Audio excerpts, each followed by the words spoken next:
At Arizona State University, we're bringing world-class education from our globally acclaimed faculty to you. Earn your degree from the nation's most innovative university. Online. That's a degree better. Learn more at asuonline.asu.edu. Do you remember Keira Bailey? Of course. How could I forget? How about Corinne Tan? Sure, obviously. So there's this new tradition that American Girl is starting, which is the last 2 years Girl of the Year. They actually get to pick someone to be Girl of the Year, and they unanimously decided that it's going to be us. So we're going to start by going out to Corinne's ski chalet, and then we're actually just going to piggyback and go out to the Australian outback with Keira. Are you available for that? I am tech avail. Yes, I'm ready. I have an active passport. I am ready to do this. What's your accessory going to be as new Girl of the Year inductee? I will be speaking for, seltzer lovers everywhere. I'm holding up my can of seltzer. This is not my preferred brand, which I won't name because they don't sponsor us, but that is my accessory. What about you? I think I'm probably going to bring headphones because that's a lot of flying. That is a lot of flying. I'm scared. I can't take that on.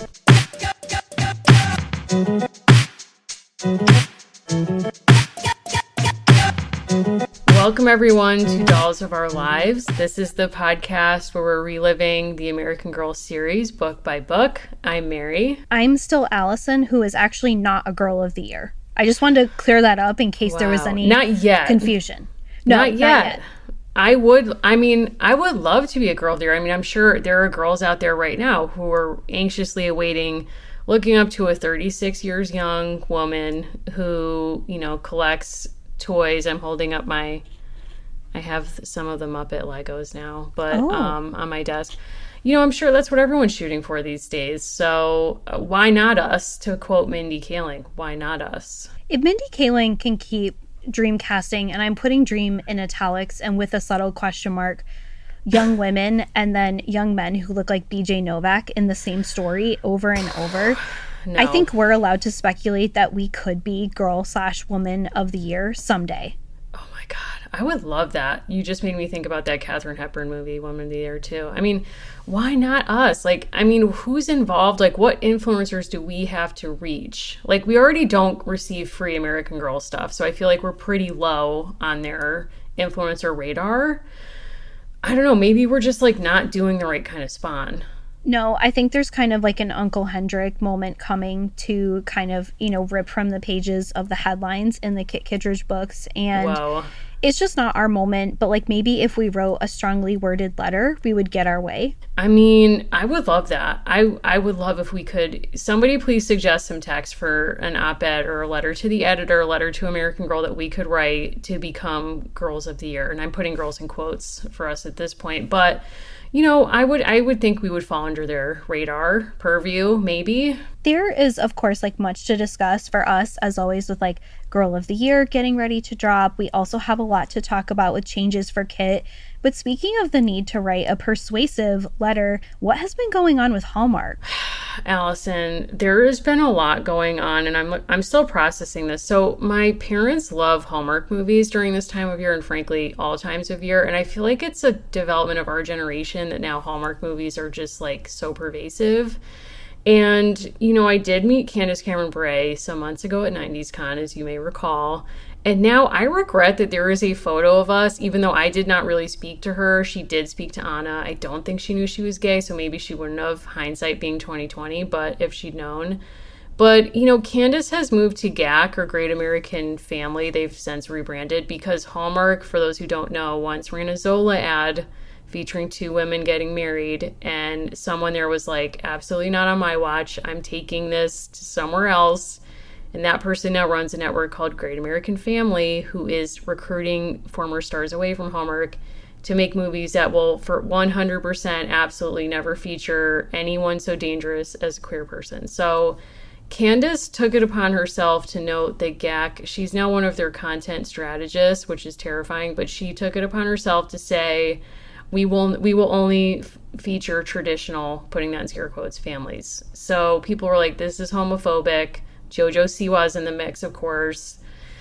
And then she put up this like many slides Instagram apology that was like, I love everyone. Like, I don't care what race you are, what your orientation is. And like conveniently never addressed her homophobic comment because I don't think she regrets that. And they have no plans of doing that or like featuring truly everyone. So it just led to a lot of drama online. So then Jodie Sweetin, aka Stephanie Tanner, comments on JoJo Siwa's Instagram where she's like, Candace, you're homophobic. And she was like, JoJo, you know I love you. At which point Candace stopped following Jodie Sweetin on Instagram. So those of you holding out for a Fuller House reunion, not sure what the status of that right now. And then it just broke today, Allison, that Andrea, or like last night, it broke to me. This news was probably out there earlier. I have a cousin also named Andrea with whom I went to 90s Con. She sent me a DM and was like, here we go again. So Andrea Barber, who played Cammie Gibbler, is debuting in her own GAC film. And everyone's like, Andrea, no, like you have a master's in women's studies. Like you were supposed to be on the side of the angels. Like, what are you doing? What is she doing? I don't know, but I'm like, how are you part of this? Like, I think GAC is also functioning as a place that's luring away women who are aging out of being stars of romance movies. So I think that's part of it. But to knowingly participate in a brand that is avowedly homophobic, I'm sorry, you are making a choice and you are responsible for that choice. And so I'm upset about this because it's also like I've seen family members commenting on Candace's Instagram apology, and I'm putting that in scare quotes because there was no apology. She was like, the Wall Street Journal is trying to tear us apart. And it's like, no, they quoted you accurately enough. And my cousins are like, oh my God, Candace couldn't love you more. And it's like having to see people you're related to stand someone for being homophobic and doing the absolute least and not even apologizing. It's hitting me and it's not feeling very good, but it's also hitting me at a time in my life where I'm actually reading like what I guess are called romance novels for the first time ever. And it's because there's more queer romance novels out there and somebody told me about some, but I want to recommend one by Alison Corcoran called Kiss Her Once for Me. It's a queer holiday book, and there are several other books that center Jewish characters. So it's not all just Christmas books either. So I want to like put that out there, and I can share some other titles. I'm like very new to this, so I'm still learning, so people can feel free to suggest. But I'm at a place now where the world is so bleak that I have to escape at night before bed to something more pleasant. So this is what I've been reading. And just, you know, I want to just encourage everyone, like the holidays are a really rough time of year no matter what your situation is. So that's just something that's bringing me joy. And also, I just hope people continue to call out this homophobic crap because I'm really tired of it. Anyway, Allison, like that's what's lighting me up right now. And like watching people call Andrea Barber out in the comments on Instagram, like what is lighting you up right now? We received a cool voicemail this week where someone sang us a song. It was another remix of Ace of Base. I love when people call us and leave us happy messages or interesting messages. I also really enjoyed a film, and I will call it a film, entitled The Lost City, featuring Channing Tatum and Sandra Bullock. Of course. And 10 minutes into this film, you think to yourself, there's no way they're going to make our Sandy, America's sweetheart, wear this magenta glittery jumpsuit the entire film. And about an hour in, you realize, yes, they actually might. Yep. So I think that's like definitely worth pursuing. I've also been reading a few novels I really like. Been absolutely enjoying following along with Kit. I'm going to miss her. My one bright light is knowing that we have the Kit movie, which I have only ever seen a part of in an American Girl store, and it made me laugh. So I'm very excited. Very, very excited about that. Happy that we have all sorts of people who want to hang out with us through Patreon hangouts or to message us about things that they love.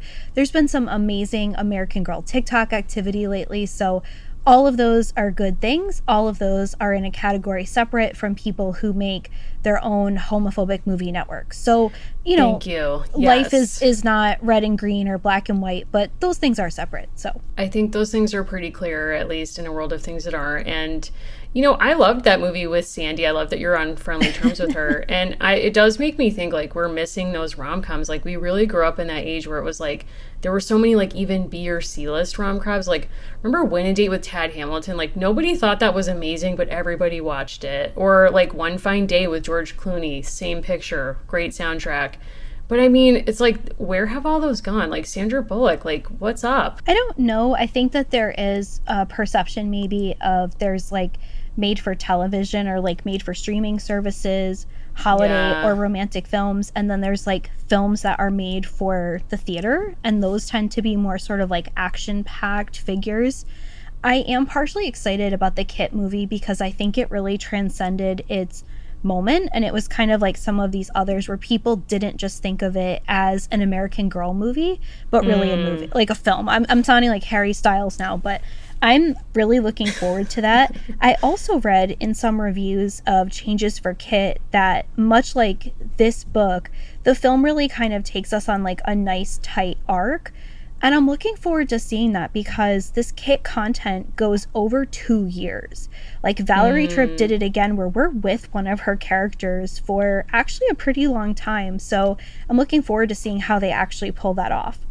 You know, I was kind of singing to myself earlier today some bars from Sean Diddy Combs' I'll Be Missing You, because like that's truly how I feel about Kit. Like I'm very sad that this is coming to an end. I've so enjoyed it.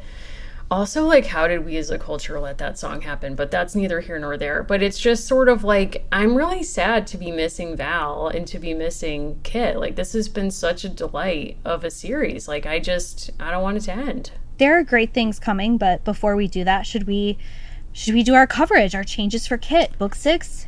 Yes, I do want to do one shout out to my cousin, Hannah Ferguson, who sent me a very nice text and just let me know. She was like, I'm a Kit girly. I'm out here listening to these episodes. She grew up with Kit, and I was like, I'm so jealous. Like, that was after my time. But I do want to say, you know, it's so nice to hear from everybody, but also like randomly from a relative. It's like, I don't really presume anyone I'm related to listens to this show. So that was just very nice. And also we imagined ourselves going to Australia, and my sister-in-law, Shifra, is spending this month in Australia and had quite a time getting there. So shout out to her. But let's get into it. I love it. Hey everyone, this is Mary here to talk to you about truly one of our favorite sponsors, Uncommon Goods. If you haven't finished your holiday shopping yet, don't panic. We've got a secret source for incredible original gifts, and that's Uncommon Goods. UncommonGoods.com has the absolute best gifts for everyone in your life. We're talking moms, dads, teens, in-laws, siblings, friends, coworkers, anyone on your holiday list. And it's not stuff you can just find anywhere. Uncommon Goods has unique and creative gifts, often handmade by independent artists and makers. So skip the gifts that scream last minute and find something truly original at UncommonGoods.com. I've talked before about how much I love their therapy dough. It's kind of like a Play-Doh consistently that feels socially acceptable to have on your desk as a grown-up adult woman, speaking as someone who owns this. I highly recommend the lavender scent. I really love having this on my desk when I'm in a meeting or a Zoom call that definitely could have been an email. I'm constantly kind of sneaking that outside of frame and using that to kind of get a quick moment of calm. I also recently got the breakfast tray for 2, and I absolutely love this. There's nothing I love more than trying to take every meal I can in bed, because why not? I once read Edith Wharton wrote all of her books in bed, and I'm not quite that productive, but I do love to particularly have breakfast in bed if I can. So this tray is really perfect because it has 2 interlocking parts. So you and your partner or a friend or whoever can have, say, a cup of coffee or a cup of tea and a pastry, and then take it in with some other food on this tray. It's really beautiful just to have in your home, and I absolutely love it. Something else that I love about Uncommon Goods is that they give back $1 to a nonprofit partner of your choice. They've donated more than $2.5 million to date. To get 15% off your next gift, go to uncommongoods.com/AmericanGirlsPod. That's uncommongoods.com/AmericanGirlsPod for 15% off. Don't miss out on this limited time offer. Uncommon Goods, we're all out of the ordinary. So this is our publisher's overview of Book 6, Changes for Kit. Cranky Uncle Hendrik has come to stay with the Kittredge family. Kit gets stuck running errands and writing letters for Uncle Hendrik almost every day. Soon his fiery letters to the newspaper and stinging words to Kit have her losing hope for better times. Then a visit to a soup kitchen inspires Kit to try and help the children who are homeless because of the depression. But how? It is Uncle Hendrik who unknowingly gives Kit a great idea and proves to her the importance of hope. Wow. I mean, what came first, the Obama book or Kit changes for Kit? In terms of like capitalizing Who on the weaponized concept hope of hope. first? Yeah, exactly.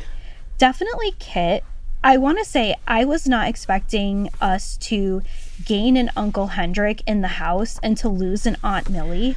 And at the very least, Yep. like, you know, it has been said before, it has been said by us and, you know, former guest and, you know, beloved listener, Emily, where are the ledgers for this family's boarding house? And where are the ledgers that break down the Sister Wives, Cody Brown family financials? Oh Those my are God. those are two things that I want. Emily, we discussed this in great detail back when we were covering the Caroline books. There are certain things, it's like, where is the truth about the Warren Commission? Where are the financials on how this family is making it through the Depression? Will the Brown family ever build on Coyote Pass? I suspect No, not. I suspect Probably. we'll get Well, truth with none of these. Janelle is living in the RV, and like, so she's technically there, but like, True. is she But it's gonna not a build? build. It's not a build. Remember when they just dreamed of all having their own kitchens? I do. God, remember those times? Such I do. simpler times. You've raised a lot of powerful questions there. I mean, the Warren Commission, we have no time to get into that, but many questions. I don't understand why Aunt Millie is not in this book at all. And it's not even like, oh, she went out to do errands, so she's not here for this scene, but she's like around in the way that Charlie gets sort of referenced. And it's like, oh, he's around, but he's just not here right now. She's gone. And there's a catch up of some other characters where it's like, oh, he's off doing this, she's doing that.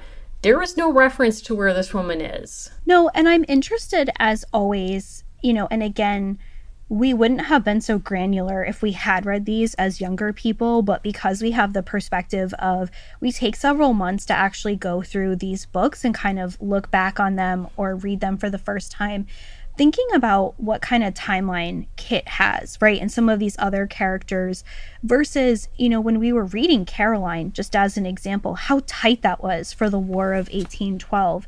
We're now into February of 1934, and we started 2 years ago with the Kittredges being in a very different position.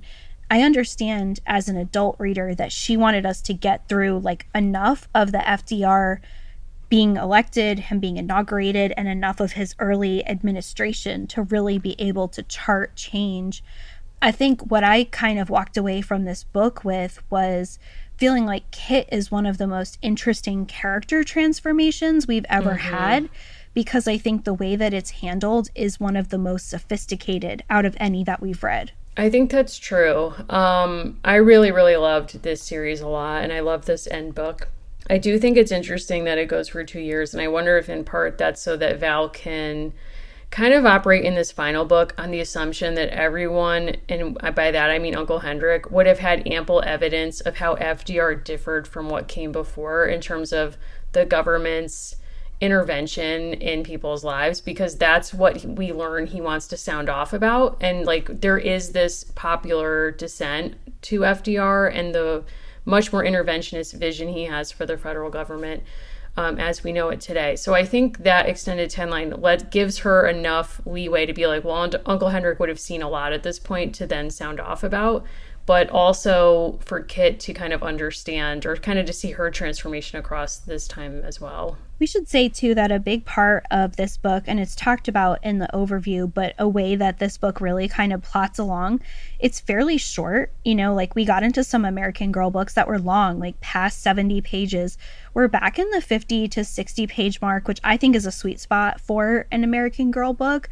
And part of how we learn about the world is Kit is asked to do something that, again, is very much like Jo March. She's asked to sit and take a letter. She's asked to basically like sit and listen to Hendrik or read to Uncle Hendrik.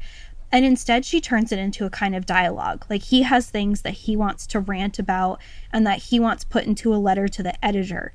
And he figures if he's going to have to hear Kit using her typewriter, he will have it to his own ends, right? Like that she will do work for him.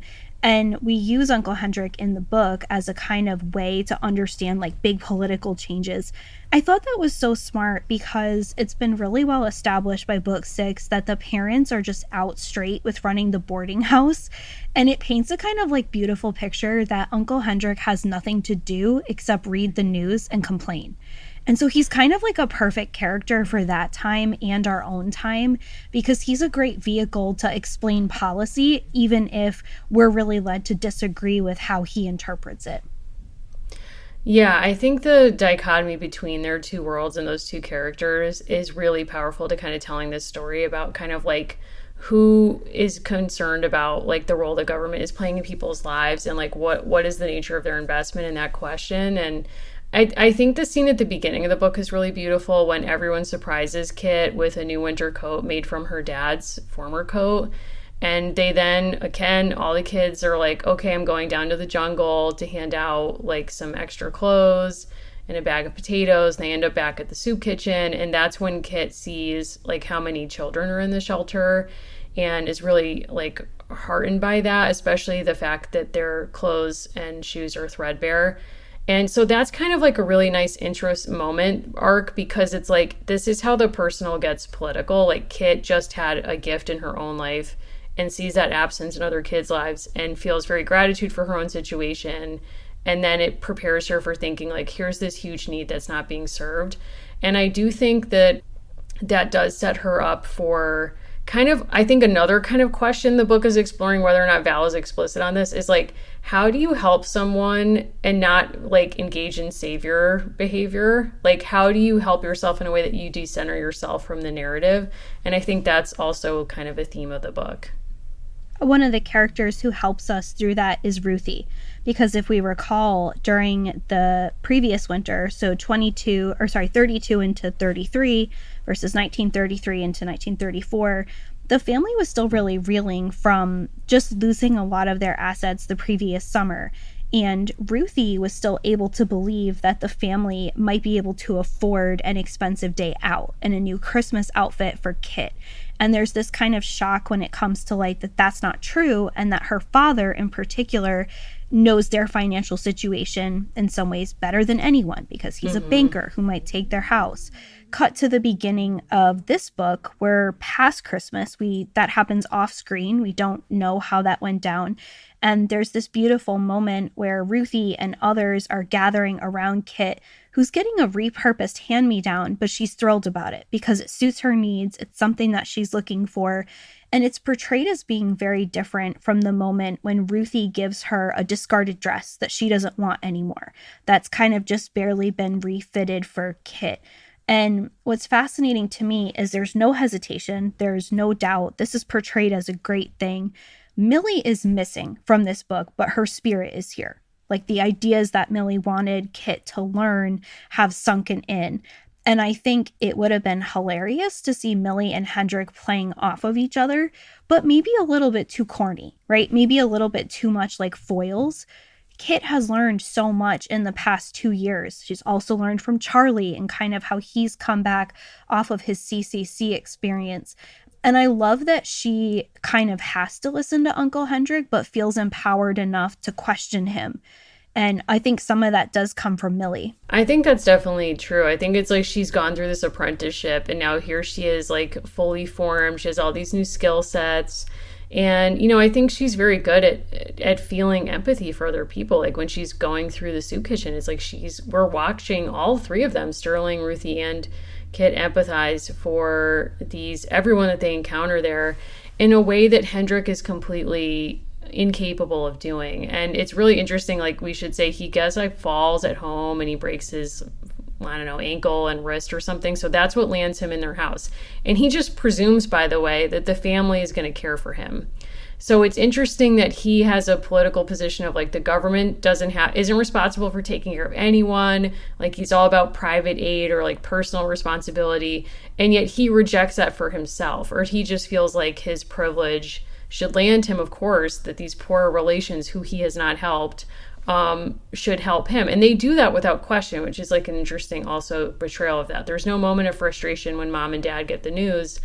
They head right out to go to the hospital to get him. And to your point, he certainly has the means to hire a private nurse. Right. So if this was purely a financial situation, I think that you're spot on that he feels entitled to a certain kind of care for free, especially from the mother, right? Like he feels like that is something that he's entitled to. And I like the way that it's flipped very subtly without kind of being a like parents or uncles don't know anything. Kit has a real conversation with Hendrik, right? Like she doesn't just sit there and kind of roll her eyes. She tries to kind of process what he's saying. And instead of just, taking the dictation, she's asking questions. She's kind of curious. And he's incredibly dismissive of what she does with writing a newspaper and calls it babyish. And I thought that was a really great moment because it helped for me to call out what Kit kind of sees as is going to be success for herself. And I was thinking about Substack and how today it's like the pinnacle of achievement might be having your own paper. It might be having your own kind of mini media outlet or system that you kind of produce. For Kit, legitimacy, as we learn in this book, is partially going to come from having her stuff published by someone else, which I think makes a lot of sense for the time period. But it's fascinating that Hendrik assumes she'll be kind of passive, she'll type for him, and in the course of doing this, she actually figures out like all the tools she needs to write a good letter to the editor. Like the summary says, he unknowingly teaches her how to do this by kind of barking orders at her.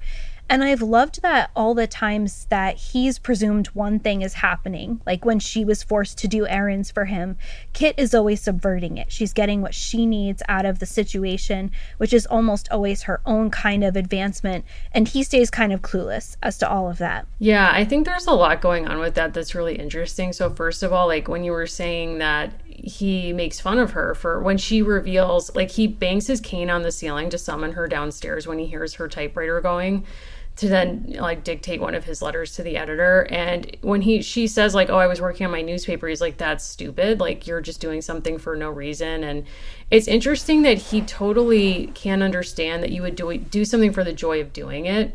Or like that she loves like telling stories and being a writer, and she sees the value in this even if she's not being compensated for it directly. And from him it feels like a critique of passive use of time or things that are not productive, which is really like rich coming from a man whose wealth is probably based on passive income, like whether it's interest in investments or who knows what else. So it's like he has this really insane like dissonance or just like lack of understanding of how his own life contradicts a lot of what he's saying, which is sort of like on brand for someone with his position.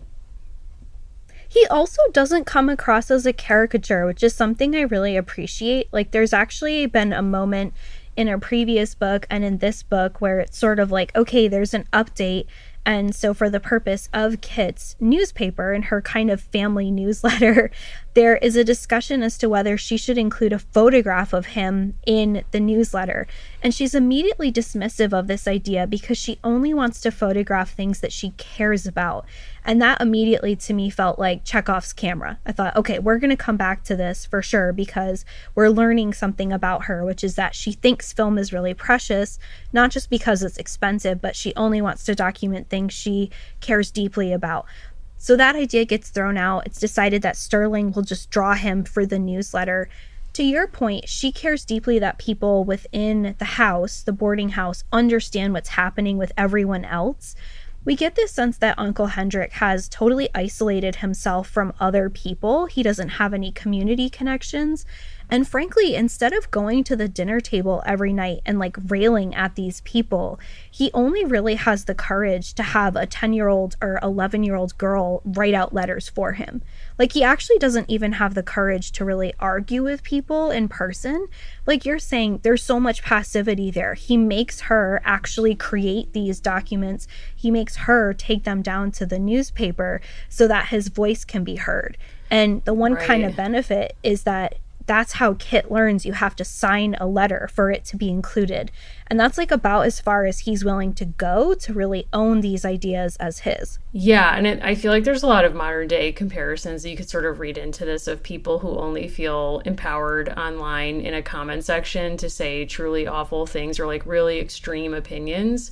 And I think that Kit not only transcends that because she is willing to like show up and say things to someone's face and like, you know, own her opinions. But what I also like in terms of her moderation is not even just her opinions, but her willingness to be discerning in how she deals with him. Like they have this whole conversation. She's hearing him fire off these like truly insane letters to the editor that are way over the top in being against any FDR policy, basically. And she's listening to him. She's asking curious questions. But even as she clearly disagrees with his points about using an abandoned hospital, for example, as housing for unhoused people, she's able to say, look, to herself, I don't agree with anything this guy is saying. And yet I do think he's teaching me something about how to literally write a letter to the editor. Like, what is the format? And I thought that that showed some real maturity on her part, that she could distinguish between, I hate everything this guy is saying, and I'm going to like take the parts that are useful for me and leave the rest. I don't know, I just thought that was really like sharp on her part. One of our reviewers who I always read on Goodreads, Katie, who has done a reread of all of the books as part of listening to this show, she pointed out something that I thought was especially sharp, and it's that other books, such as the Felicity books, really end with these kind of heavy-handed moments in the Change book where someone says, like, you're so grown up.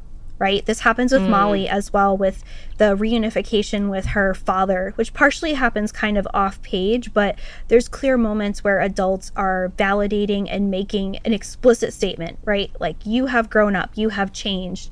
And in this book, what seems to matter most is that Kit understands that she's changed.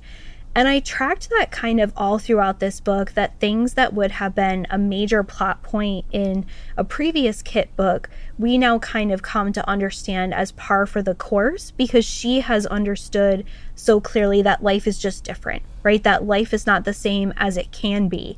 When she decides to trek out and to try to do a donation of food and clothing to the place that they're calling the jungle, she's able to put things together very quickly that that circumstance has changed. And one of the quick connections that she makes is, well, if there aren't poor, unhoused children here, they still have to be somewhere, because as she's learning with her conflict with Uncle Hendrik, there's no miracle. There hasn't been a miracle fix. You know, FDR is not just taking over public housing. So where are these people? And that's what leads her to go to the soup kitchen. Such a kind of smart pivot. And I think she comes across in some ways, to me, there was a sadness I felt at the end of this book that she is so mature. Because one of the first things we learn as a kind of teaser into the future is that she would have turned 18 at about the start of World War II. And I think that's such a smart connection to make first, but also you think like, this is not going to get better for a long time. Right. And I think that that's a huge historical question to which there is no clear answer, which is what ultimately ended the Great Depression. Like, to think about the fact that literally her entire childhood is defined by the Great Depression. She's 18 years old when World War II breaks out.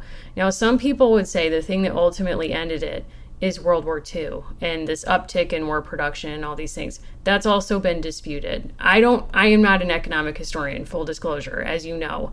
I don't have a clear answer to this. But I mean, thinking about just how, like, this is your entire life. Like, that is mind-blowing for me to sit with.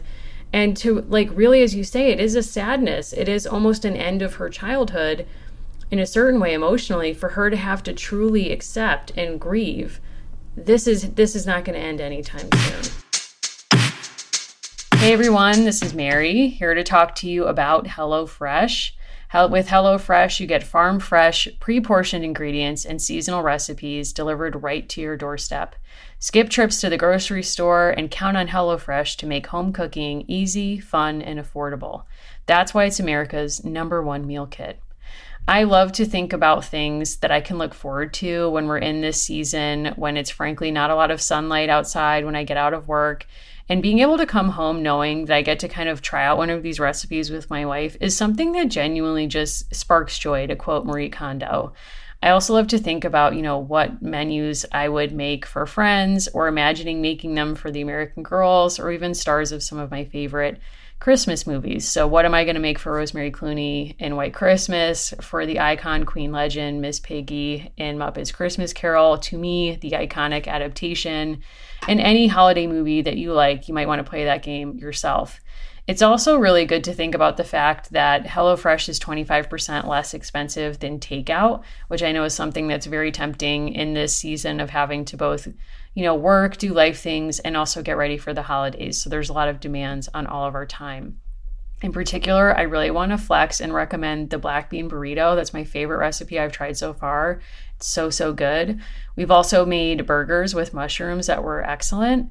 So there's so many different recipes to try and kind of keep making. I love returning to things that I know that I'm going to love. So if you want to give it a shot yourself, go to HelloFresh.com/AmericanGirls18 and use code AmericanGirls18 for 18 free meals plus free shipping. Again, that's HelloFresh.com/AmericanGirls18 and use code AmericanGirls18 for 18 free meals plus free shipping. It's so interesting because I read this book, and right before we did this recording, I had to go to the bank, and of course spent part of, earlier today researching, so how does banking change during the Great Depression? Because part of what Uncle Hendrik is railing against is FDR's NRA, which is not the National Rifle Association, but is this massive recovery administration that really pulls a lot of levers to dramatically change the way business and workplaces are conducted. And while I was at the bank, I had to do some business, and the woman made kind of a side comment to me. She said, well, I know that prices are up and, inflation is really bad, but I think we're all getting a lot smarter with money, and I think things are better. And I kind of couldn't help myself. I was like, I don't. I'm actually just spending a lot more money on things I don't want to spend money on, and I've always been pretty frugal. I've always had a pretty good sense of what things cost. And she said, well, I just mean I think we're all being better about money. It was no, we're actually being exploited. So a few companies can, I did not say this, but a few companies can do better. Things have changed within the market, but they have not really generally changed to help ordinary people. And at the first hint of a discomforting conversation about people not having enough to get by, or people living in poorer conditions because of inflation and the economy, it was well, but we're all better off. I was I actually just don't think that we are. I don't. Yeah. And I think that her comment too is really revealing about how manipulative capitalism is, that she's we're all getting better at managing money. She's assigning so much responsibility for how things are financially to individual actors, and they're seemingly from nowhere knowledge on how to manage your finances, when it's corporations don't really have to worry about that. They get bailed out left, right, and center. I mean, not for nothing, but I'm just saying there's so much shame that comes in this book when Hendrik is all the hobos are assumes every hobo is a man who is too lazy to work. And that's what really sets Kit off in their first conversation, because she's you're wrong, and is actually I just saw whole families with small children this summer, and she has seen that is not the case. But it's so easy for him to just believe this narrative that people's financial situation is based on their lack of personal responsibility. Had only if they'd understood how to manage their finances better, maybe they wouldn't be hobos. To the the employee you dealt with today's kind of assumption based on stemming her comment, which you rightly were no, that's not what's happened here. But I think that's when I was reading that, I was oh my God, this is a 2022 moment showing up in Changes for Kit.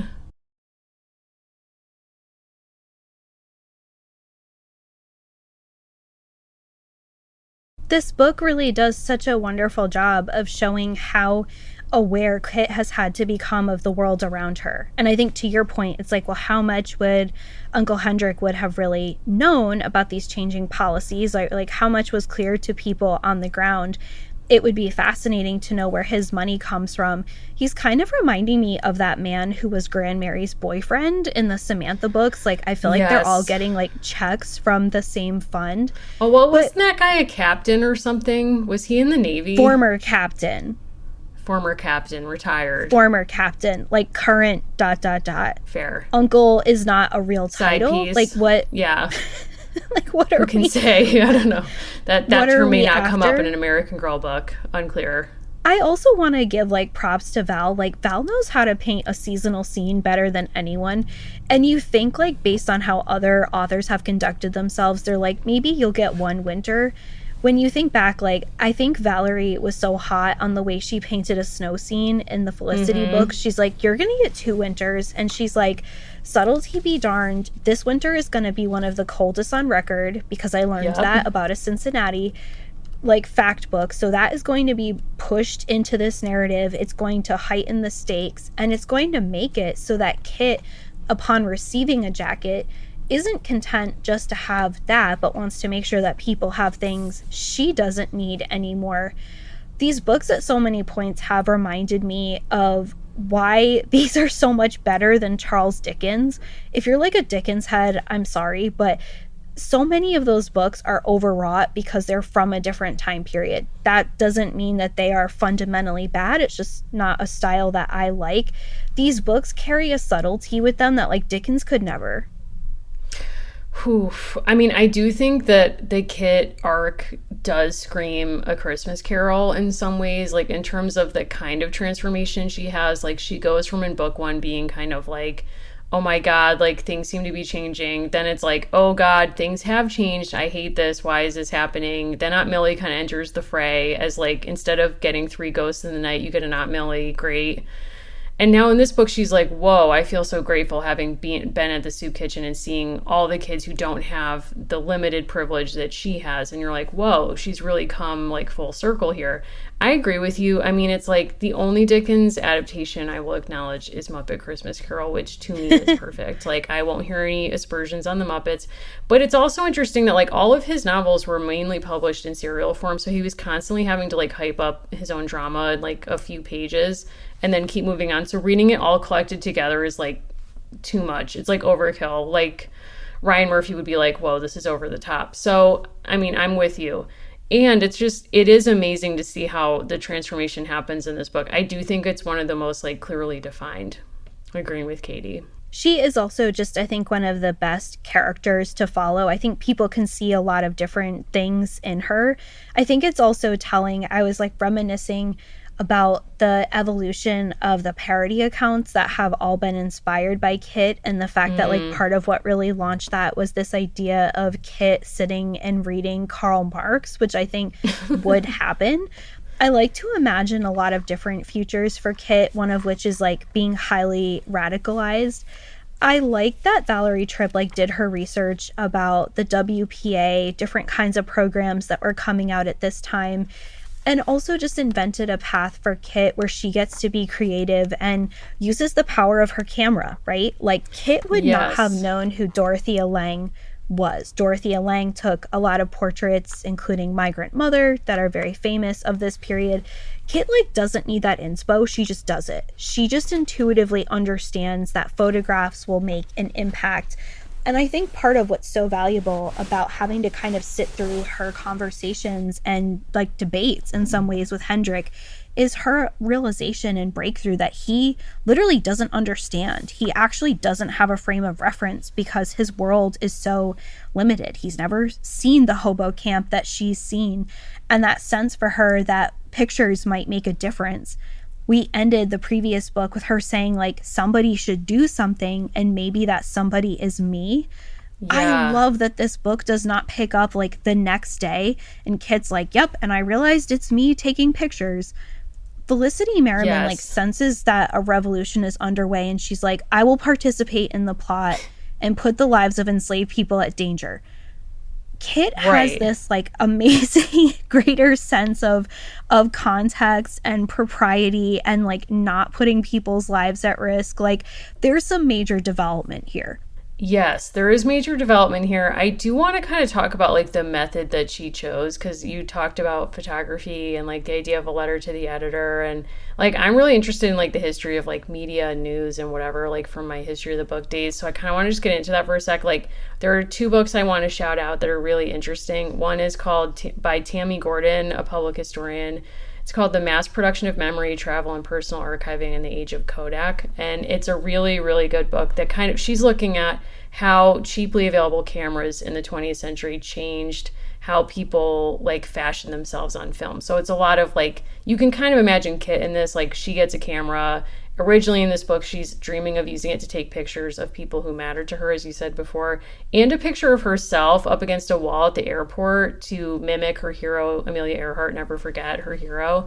And by the end, she's using it to profile the kids in the soup kitchen. And what I really liked about Val is that when she has that brainstorm, she also has with it that consent would be really important here. And I think this gets back to like keeping her from being a Karen and keeping her Kit instead of a Karen. So she gets consent from the parents and the kids, and Sterling, it's like they all come together. Ruthie and Sterling all use their strengths to like pose the kids, let them know what this is for. And then she writes the letter to the editor, and it's like, this is just such a beautiful like teamwork moment.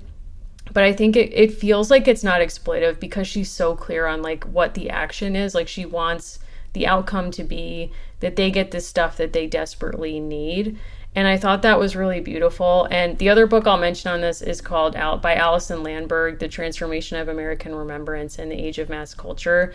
And she coined this term called prosthetic memory. And so she's talking about something different, but she's talking about like if you go to a museum and you see films or TV and about historical moments that you were not a part of, images can give you this sense of empathy for people whose lives are very different from your own. So you can kind of imagine how Kit unknowingly at like 10 is also wading into this. Like she's a very empathetic person. And by taking pictures and adding them to her op-ed, she's also inviting the people who look at this newspaper, maybe Uncle Hendrik and others who literally seem to not understand this, can also empathize with people whose lives are very different from their own. So I think that was a really important piece. Also, just like as a stat, this book is when, 1935? We are now in early 1934. Oh, okay. Well, okay, we're 2 years away from this. But 1936 is the first edition of the Green Book. Like, you have all of these things starting to use photography or like mass media to kind of make public people's histories that are not even what Kodak ads look like. If you look at a Kodak ad, they're imagining the people using them in this period look like Kit, like white middle class or formerly middle class families. But this book by, which I really, really liked, Tammy Gordon's book, it opens with her talking about Pauli Murray, who like they used photos to like literally capture like early selfies of them and like different forms of their identity. And I don't know, just really interesting book if you want to check that out. But the thing that I found that was most interesting was like I wondered if other kids wrote op-eds in this period too. Like what is Val kind of basing this on? And there's a great project. It's actually collected in a book edited by Robert Cohen, Dear Mrs. Roosevelt, The Letters from Children of the Great Depression. Some brave hero put an excerpt of these online. I'm not going to say who this was, but this is for the Yonkers Public Schools. And the thing we're looking at, if you Google it, you'll find it. And there's really great transcripts of some of the letters. And I just want to read a brief one because you can kind of see how these letters sound a lot like what Kit wrote, which is basically saying like you should absolutely use the hospital for unhoused people, and there are kids living in these situations and they really need clothes and shoes. So there's one from 1936 that from someone in Arkansas who only signs Miss LH. Dear Mrs. Roosevelt, I'm writing to you for some of your old soiled dresses if you have any, as I am a poor girl who has to stay out of school on account of dresses and slips and a coat. I am in the 7th grade, but I have to stay out of school because I have no books or clothes to wear. I am in need of dresses and slips and a coat very bad. If you have any soiled clothes that you don't want to wear, I would be very glad to get them. But please do not let the newspaper reporters get a hold of this in any way, and I will keep it from getting out here, so there will be no one else to get a hold of it. But do not let my name get out in the paper. I am 13 years old. Yours truly, Miss LH. So I thought that was an interesting comparison because you hear her asking for material things like literally, I will take your soiled clothes so I can go to school. But also this like real shame that comes in at the end and a request for privacy. And I think that that's a really important difference. Like if you scroll and look at the other letters, almost everyone asks for the same thing. Like, please don't let newspapermen get this. So Kit's embrace of newspapers, and also this idea Uncle Hendrik taught her of like, you have to sign your name, which she willingly does, I think is an important kind of comparison here about, the kids in this actual historical moment and Kit kind of reporting on this kind of phenomenon or this major issue. If you recall, too, like a formative moment for Kit is the realization that her friend has to walk with her a certain way so that when she goes to the movies, you can't see that her dress is tattered. Absolutely. And when she receives a newer dress from Ruthie, and Ruthie believes that she's doing a good thing and a helpful thing, that's a real moment of shame and conflict for Kit because she doesn't want to receive that from her friend. She doesn't want that dynamic to change between them. Like, even when they're sharing popcorn at the movies, she's happy to take, I think it's like a handful, but then doesn't want to be literally seen as getting a handout from someone she's very close with. Something that I think is like really a remarkable achievement is the Library of Congress has put so many photographs from this period on the internet. And something I'm really struck by, obviously our society is very different than it was 100 years ago or 90 years ago during Kit's lifetime. But, comprehensive projects that seek to like understand our country, things like the FSA, which is what hired Dorothea Lange to take photos and to go out to the Dust Bowl, the Works Progress Administration, the flawed slave narratives that were captured. All of these big kinds of projects, there is coming up an anniversary that I think people are not excited to celebrate. Obviously, the 250th for the United States. I'm not suggesting that we celebrate. I am noticing such a huge difference between the way there was money and movement to document the country for the bicentennial versus now. And we lose out every time we don't have good documentation. When under the previous administration, they cut the census short, that was deliberate because when we know better who lives in this country, we have a better sense of things that need to get done. So it's like every time there is not a mass movement to gather information and to document, we all lose out. Right.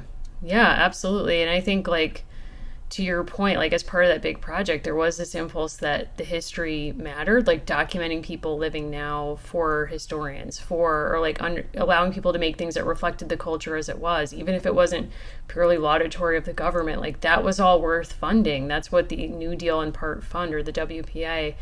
What's interesting, too, about these letters and things generally is, there was such trust in Eleanor Roosevelt. And, some people did write critical things. Somebody said, I ask for your sympathy, though I little expect it because you've never been deprived of the things of life by a stubborn depression that is taking its own sweet time about saying adios. A teen from Minnesota wrote that to Eleanor Roosevelt. So there's criticism, but there's a lot of people who are thank you for caring about poor people. I know that you've been traveling, Eleanor Roosevelt obviously traveled all over the country and saw different people from all walks of life.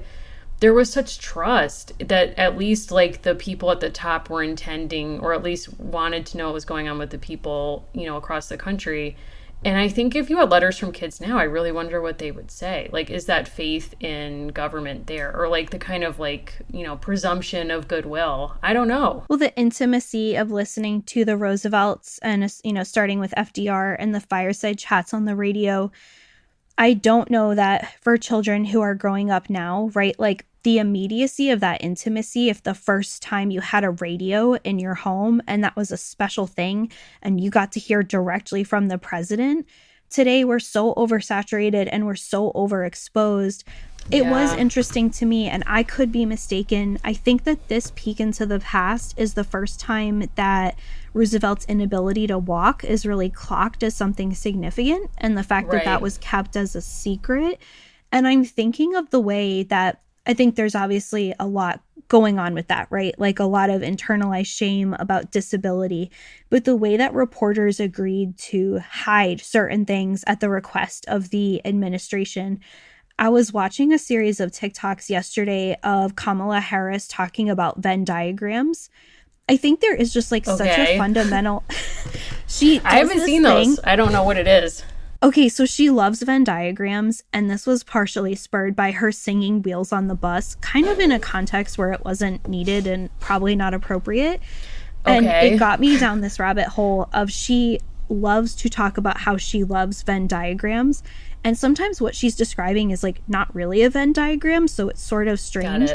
But she does this characteristic laugh and she'll say, I love Venn diagrams when explaining things that connect with each other. the relationship between the media, even if you go from like Roosevelt to, you know, the era of Kennedy and like hiding his illness to today, like there has been such a fundamental shift where like the way that Trump tried to garner intimacy with his voters and his citizens was by saying like, I run my own Twitter account. Like whether you like the content or not, like I sit in bed and I tweet to you with a cheeseburger in one hand and my phone in another. Like you have to go so out of your way today to control your media. I think those letters do reveal the fact that people felt a new kind of intimacy.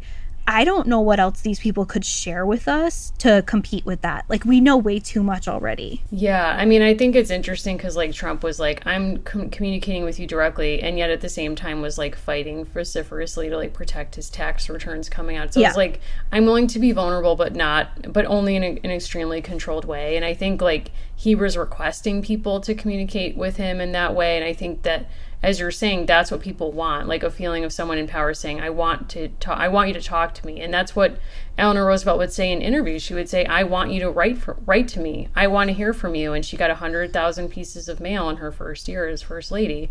So, I mean, what's interesting is, like, you don't see what these kids get back. Like, that's what I wanted to know. Like, is there some kind of, like, standard letter that goes out, or I don't know. I mean, one of the kids also wrote, like, can you pay for me to go to Hollywood because I want to be a star? And I think I could do it. And then that could help me pay for my mom's medical expenses. So it's kind of, like, sweet and delusional at the same time.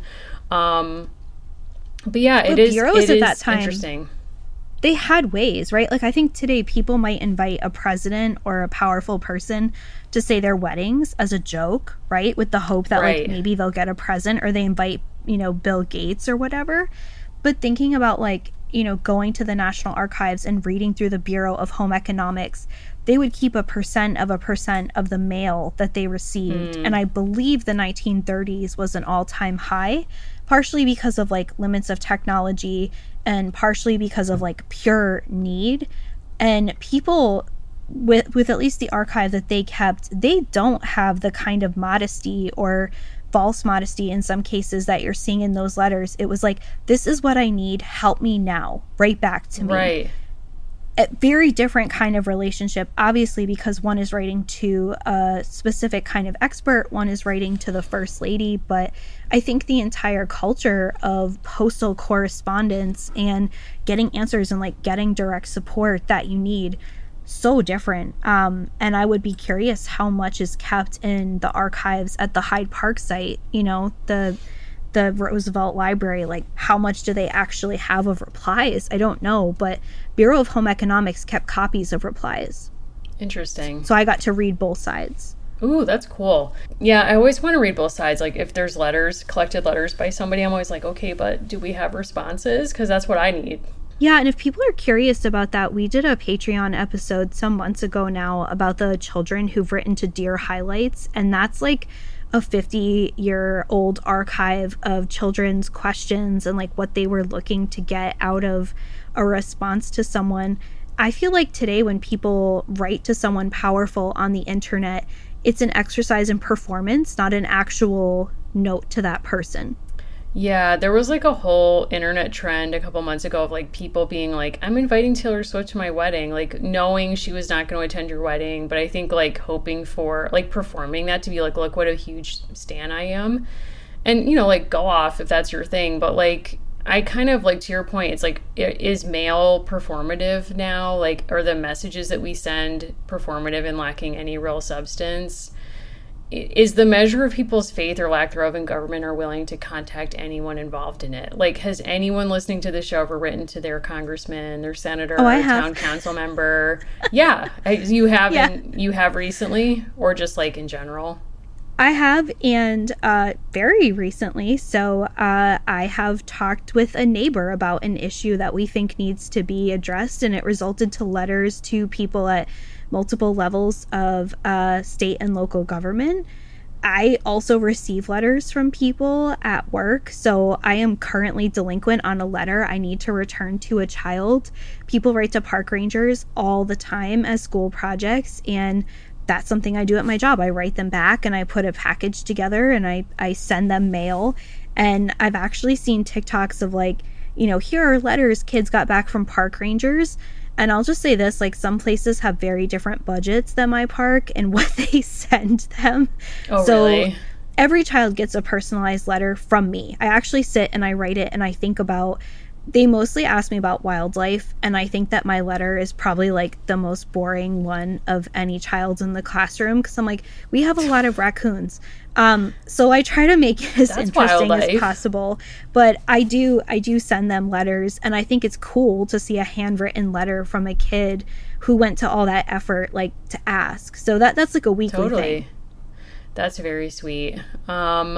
Yeah, I think, I think keeping up those lines of communication are important. And I think she inspired me in a way. And I said to you before we started recording, I wanted to kind of give a shout out to a nonprofit that our friend Amy Loisel made us aware of, and it's called the Open Ed Project. And it was founded in 2009, when at that time the statistics were 80 to 90% of all op-eds were written by men. And so to update that statistic, in 2019, the New York Times posted a history of their own opinion page and said that women accounted for, by their count, less than a third of all contributors. So even though they assess them without like regard to anyone's gender, like, this is how it breaks down, just because the submission rates are so overwhelmingly in favor of men. So this project is about educating people, Open Ed Project, to write op-eds about things that you care passionately about and kind of channel Kit in your own life. And I do think that could be a really fun challenge for all of us, like putting ourselves out there, working through like the gendered imposter syndrome, but also, being willing to speak out about things that we care about. I heard that there's like something they're calling the ARC mentality, which is like, people are like, if things are just this bad, what could me doing something really do to change the calculus? So people are just like not doing anything.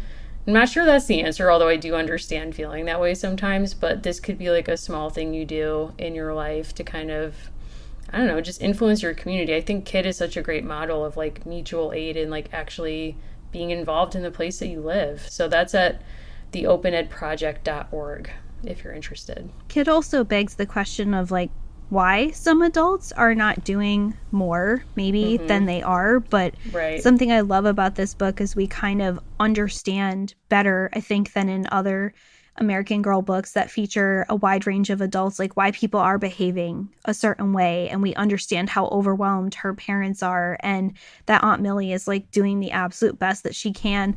I am like worried for Aunt Millie because she cashed out her life savings. She doesn't have a job anymore, and now she's missing, and I guess we're just supposed to like not ask any questions. Val's really good at just sort of like suggesting a major character has, a history, a story. And, with Tia Dolores, it was like, I think that we all could guess her history. Like, that wasn't that well hidden.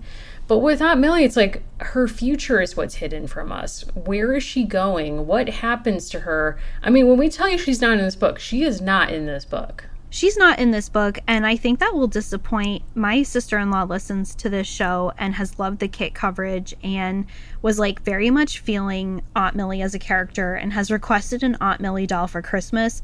I'm not sure I can make that happen, but I love the passion. I love the idea. Yes. I also know that Millie would like maybe not want me to like spend money on like trying to make an Aunt Millie doll, but I still like the concept. She's gone. Like, Tia Dolores still lives and Aunt Millie is gone. Like, what is she involved in? Like, that's what I want to know. What is she involved in? What is happening here? It's like is Erin Lee Carr available? Like, we call up Erin Lee Carr, we write a letter to the editor. Oh my God. I will say, I did write a letter to the editor when I was a college student. Oh my God. So, What about? So it was actually to our school paper where we attended college, and it was about a series of, I'm going to use the word jokes, but they were not jokes. There were several jokes published in the paper that didn't just perpetuate rape culture. They were jokes about pills that you would give people to, and it was jokes about roofies. And I wrote a letter about that and was very upset, and just felt as though it had no place in our culture or in our printed letter. And of course. I think part of it, part of why I think Kit is like a really interesting role model, and you reread the first page of this book and she says sort of like something wonderful might happen. And the book ends with her fixating on the word promise. What I love about these books especially is these are not fantasy books. They are grounded in the real world, and wonderful things happen and promises are fulfilled because Kit makes them happen. And yes. I do think there's that very tangible lesson of you don't need to be a Pollyanna. You don't need to be unrealistic. I felt like something should be said, and so I said it. And it doesn't mean that you have to do everything yourself, but if no one says anything, it goes on as if that was acceptable. So I like that about Kit. I think that's one of the like real takeaways of this book. You know, we can't all be Al Gore inventing the internet, but damn, we you wish. can do something. I mean, I want to say like something I really, like to your point, really loved about this series overall, and then like something I did not like about Peek into the Past. So overall, I would say, I'm going to put this out there, Kit is my now number 2 all-time favorite American Girl. Whew. She jumped right to the almost top. Molly's still my forever number 1 because it's emotional and I don't have much control over that. However, I will say to what you just said about kind of the power of this story, Kit goes on a journey that's about more than just her. And I think to me, that's a game changer. When we think about Molly, no offense, Molly, you know, we love you, girl. I'm looking at my little Molly doll here. I mean, Molly's on a journey with herself. Like, her triumph is like that she tap dances at the end. Again, no offense. And as a Leo, it's like, I understand needing to be the center of your own narrative sometimes. We've all been there. But your life is so much more enriched once you understand and make it about more than just you. And I think Kit really gets that. And at the end of it, she's like really stepping outside of herself to say something and to put herself out there, be vulnerable, and be hopeful on behalf of other people. And I think that that's really beautiful. Do I wish that she had, these are my 2 nitpicks with this book. And please accept the compliment I just gave. It's very sincere. This doesn't upend that. I do wish she had been willing to reference her family's own experience or her own experience in her op-ed. She wrote kind of an abstract way about other children who, admittedly, she is not living in the soup kitchen or shelter. That's not her experience, so I understand keeping herself apart from it. But I do think she sort of like put some distance there, and I wonder if that's like some residual shame on her part, trying to seem like a journalist. I don't know. Something I loved about Peek into the Past, something I hated about Peek into the Past. 1, the Peek into the Past speculates about Kit's future. And their future for her during the war does not involve getting married. And I was like, kudos to you guys. Your future doesn't like kind of pivot to her like domestic future. It's like she might be in the, she might be a nurse. She might be, I don't know if they say she's going to be in the waves or like something like that, or a journalist working for a war correspondent. And I loved that. I was like, thank you for making her future totally divorced from any kind of romantic possibility because she's 10 years old. Like, and also thinking about, like, there's a great illustration when she goes in the newsroom and there's a woman typing away at the typewriter. Yes. And it's like, that's beautiful. Like, we can see her future. Great. Thing I hated about Peek into the Past. We talk about the Nazis at the end. Do you know where I'm going with this? Hitler persecuted certain groups or treated them harshly and unfairly. Among these groups were Jewish people, gypsies, Jehovah's Witnesses, and others whose politics and lifestyles he did not agree with. I'm sorry, but we keep doing this in these Peek into the Past. Like, please stop decentering Jewish people from the Holocaust. Like, why are we doing this? Yes, many groups were persecuted, but I think it's not an exaggeration to say that Jewish people were the central focus of the Holocaust. So it's very upsetting to me that in these books, that they would casually attempt to do like we're going to try to reference everybody instead of being like, this is what it was.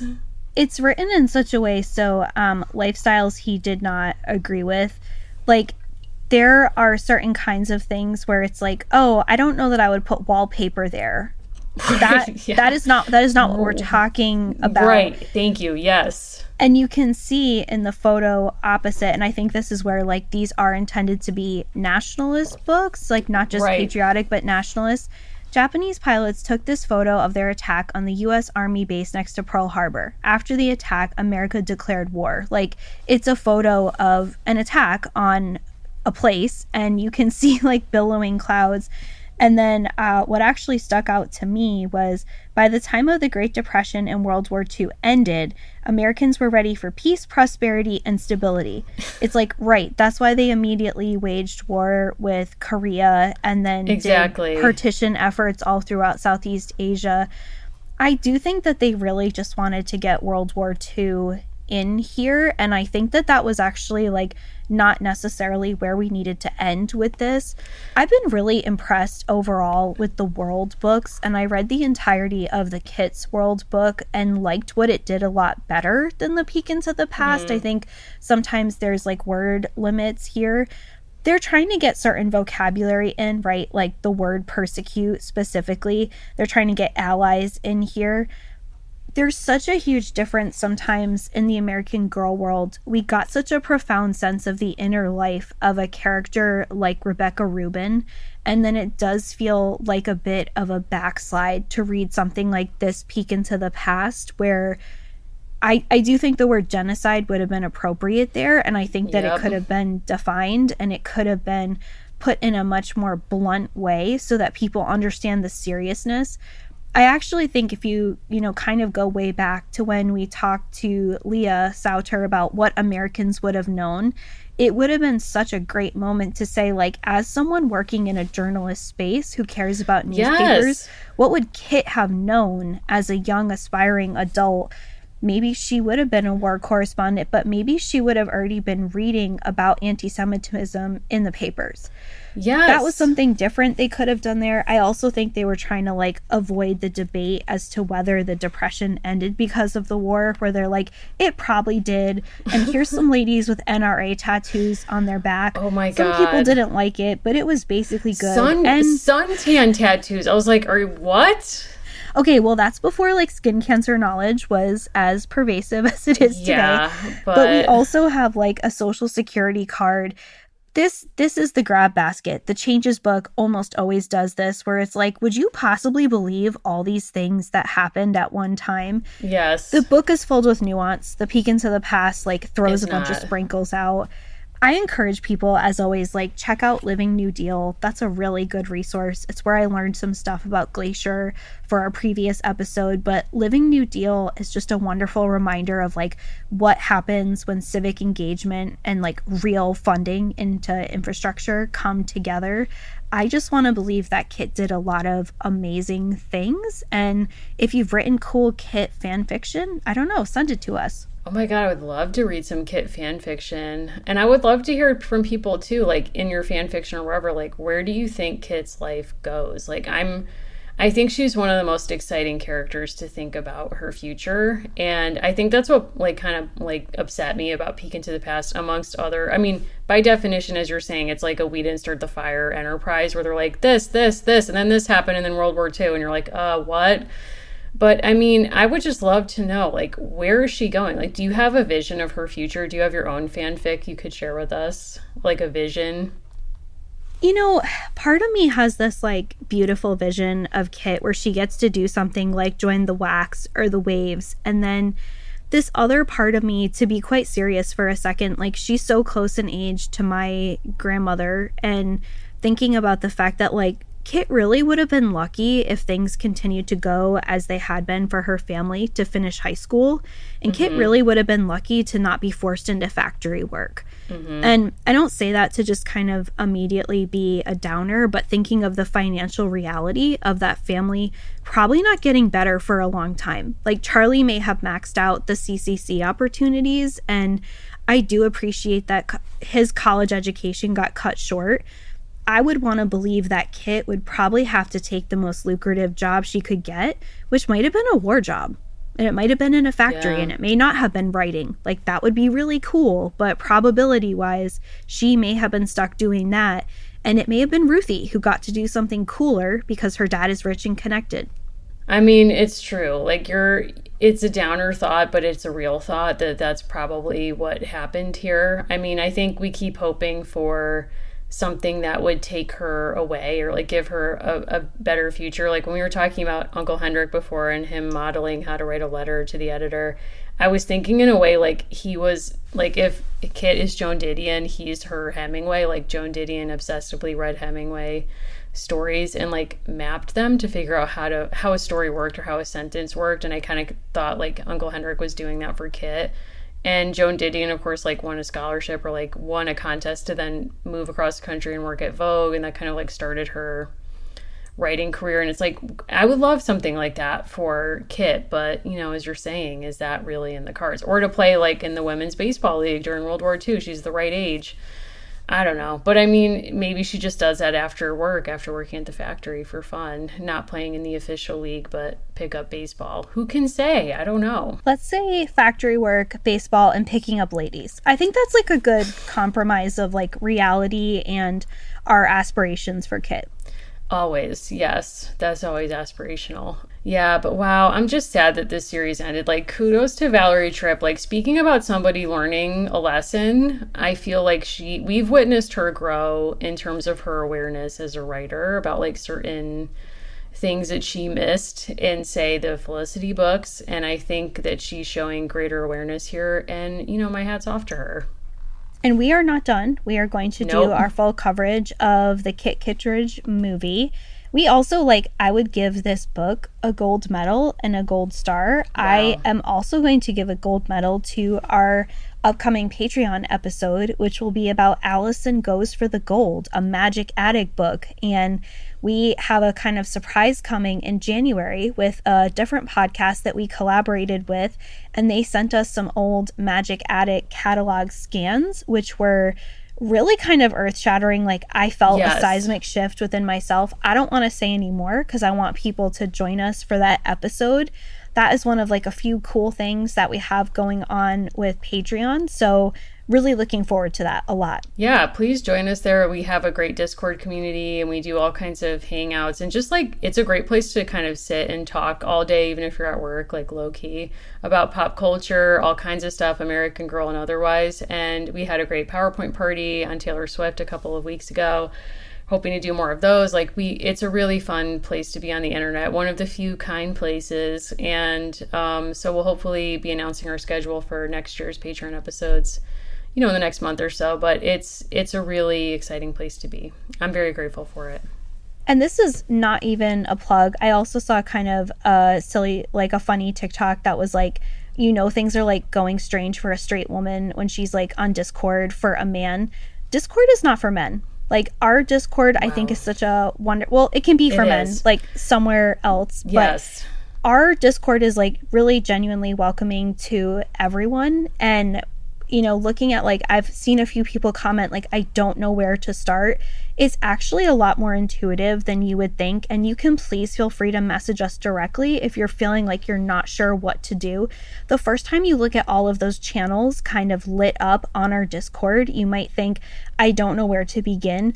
It's like Reddit, except you only read and converse with like cool, fun people who also actually want to have a conversation. Yeah. So I just want to give a quick plug to that it really is a welcoming, like low threshold place, and you don't need to feel daunted by it. And if you do, just reach out to someone and you can kind of get like a Sherpa to assist you with your journey into Discord.